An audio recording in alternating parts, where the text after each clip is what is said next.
So how does that 3-pound chunk of, well, stuff inside your skull manage to create your entire world? I mean, everything you see, feel, and hear. It's one of the biggest questions out there. And today, we're going to dive into a wild idea, that your brain isn't just a window looking out at reality, it's actually the projector creating the whole show. Just think about it for a second. You're experiencing this right now. You see these words, you're hearing my voice, maybe you feel the chair you're sitting in. It's all happening as one single unified experience. But where exactly is that happening? Is there some little control room, a tiny movie theater in your head where it all gets stitched together?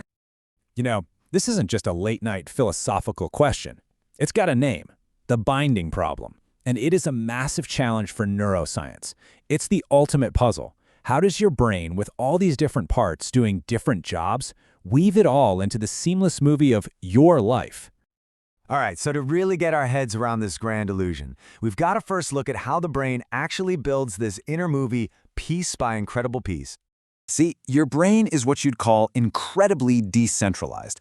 There's no one spot that's the boss. The color of an object is processed in one place, its shape somewhere else, and its movement in yet another part of the brain. It's all handled by different teams of neurons. But you don't experience a jumbled mess of redness here and circularity over there. You just see a red circle. So the billion-dollar question is, how? How does it all get stitched together so perfectly? Well, the leading theory for how the brain pulls this off is a pretty radical shift in thinking. It suggests the brain isn't just passively receiving information. No, it's actively creating our reality through something called predictive processing. And this right here is the key idea. You have to forget everything you thought you knew about the brain being like a camera, just recording the world. It's not. It's much more like a powerful prediction engine, constantly, and I mean constantly, making its best guess about what's actually out there. This whole thing runs in a constant loop. It's happening right now. First, your brain predicts. It generates a hypothesis, its best guess about the world. Second, it compares that guess against the raw data coming in from your senses. And third, and this is the absolute key, it only cares about the difference, the prediction error. Only the surprise, the mismatch, gets sent up the chain to update the model. So think about what that means. Most of the time, you're not actually experiencing the world. You're experiencing your brain's prediction of it. This leads to a pretty mind-bending conclusion. If all you're ever experiencing is your brain's best guess, then your reality is essentially a controlled hallucination. Now, it's a very useful one, right? It's constantly being checked and corrected by reality. But it is a construction from the inside out. Your reality is a projection. Okay, so if reality is just a projection, how could we possibly prove it? Is there a way to get in there and mess with the projector's source code just to see what happens when we tweak the system? This brings us to a really fascinating debate in science, and it's all about psychedelics. When these things dramatically change what we perceive, what's actually going on? Is it a simple data corruption, like the drug is just causing static on your TV screen? Or is it something way deeper? Is it actually disabling the prediction model and showing us the raw, unfiltered mechanics of the projector itself? So to figure this out, scientists needed a very, very precise tool. Enter a synthetic psychedelic called 25I-NBOMe. Now, unlike something like LSD, which kind of hits a bunch of different receptors, it's not very picky, this stuff is like a pharmacological scalpel. It is incredibly selective. It powerfully activates one and pretty much only one specific target, the 5-HT2A receptor. This precision lets researchers poke just one part of the system to see exactly what it does. And this is where it gets really weird. If the simple data corruption idea were true, you would expect these drugs to just overload the brain with information, right? But the studies show the complete opposite. The drug actually suppresses the brain's response to what's coming in from your eyes. Let that sink in. It's creating these wild, vivid hallucinations while turning down the volume on actual reality. This paradox just totally torpedoes that simple glitch theory. This leads us to the theory that seems to be winning out, the REBUS model. The idea here is that hitting that 5-HT2A receptor doesn't corrupt the data, it just relaxes the brain's own top-down predictions. It's like it disables the controlled part of our controlled hallucination. The projector's internal model sort of collapses, and what you get is a flood of raw, unconstrained signals breaking through. We're not seeing reality more clearly, we're seeing the projector's own chaotic inner workings. So we've seen how the brain projects the world around us. But that leaves one enormous question hanging in the air.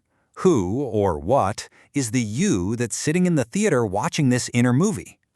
The old idea, the one that feels really intuitive, is that there's a little person inside, a ghost in the machine, watching the show from that Cartesian theater we talked about.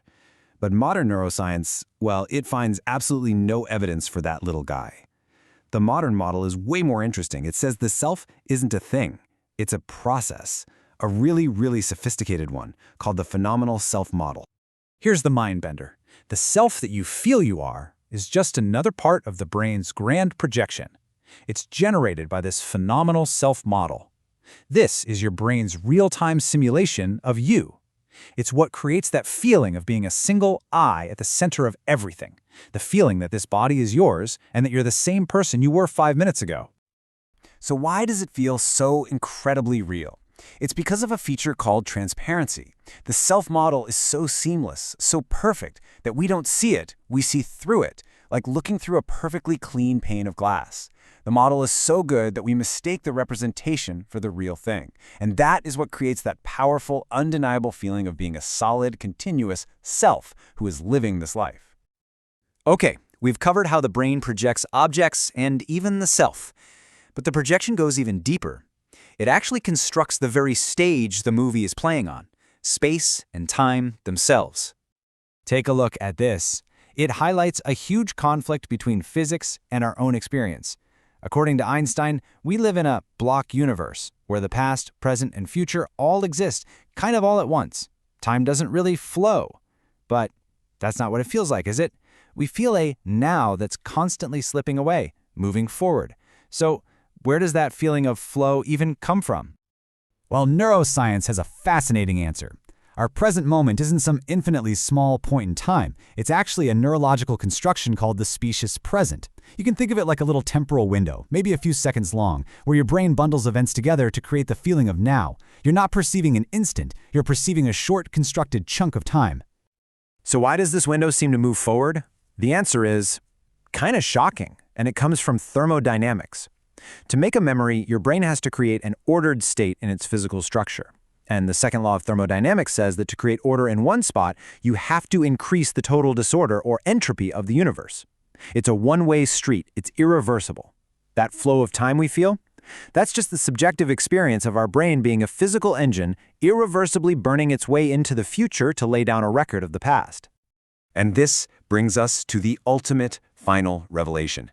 The projector, your brain, it doesn't just exist in space-time.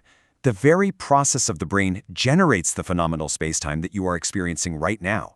From your point of view, the physical world, the universe, even the brain itself, it is all happening inside the projection that is your consciousness. So all of this leaves us with one last, kind of unsettling question. If this rich, stable, solid reality you're experiencing is really just your brain's best guess about what's out there, what happens when it guesses wrong? And maybe even more importantly, how would you ever know?